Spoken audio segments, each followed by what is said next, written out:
আজকের ক্লাসের টপিক হচ্ছে much versus many, few versus a few. অর্থাৎ সেন্টেন্সে কখন মাস হবে, কখন ম্যানি হবে, কখন এ ফিউ হবে, কখন ফিউ হবে, এই কনফিউশনগুলো আজকে আমরা ক্লিয়ার হব। ওকে, চলো sentence. I have much books. আচ্ছা, মাস আর ম্যানির রুলসটা তোমাদের আগে বলি। মাস আর ম্যানির রুলসটা কিন্তু ফার্স্ট ভিডিওতেও বলছিলাম। হ্যাঁ, কোথায় মাস বসবে এবং কোথায় ম্যানি বসবে। দেখো, মাস কিন্তু বসবে হচ্ছে আনকাউন্টেবল নাউনের পূর্বে, আর ম্যানি বসবে হচ্ছে কাউন্টেবল নাউনের পূর্বে।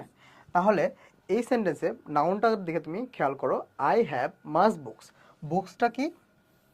বুকসটা হচ্ছে কাউন্টেবল নাউন। বুকসটা গণনা করা যায় না? বুকস কিন্তু গণনা করা যায়, এই জন্য বুকসটা হচ্ছে কাউন্টেবল নাউন। তাহলে কাউন্টেবল নাউনের আগে কি হবে? কাউন্টেবল নাউনের আগে ম্যানি হবে, বুঝছো? কিন্তু এখানে কি আছে? কাউন্টেবল নাউনের আগে মাস আছে, এই জন্য এই সেন্টেন্সটা হবে না, এই সেন্টেন্সটা হবে এখানে ম্যানি বসবে, বুঝছো?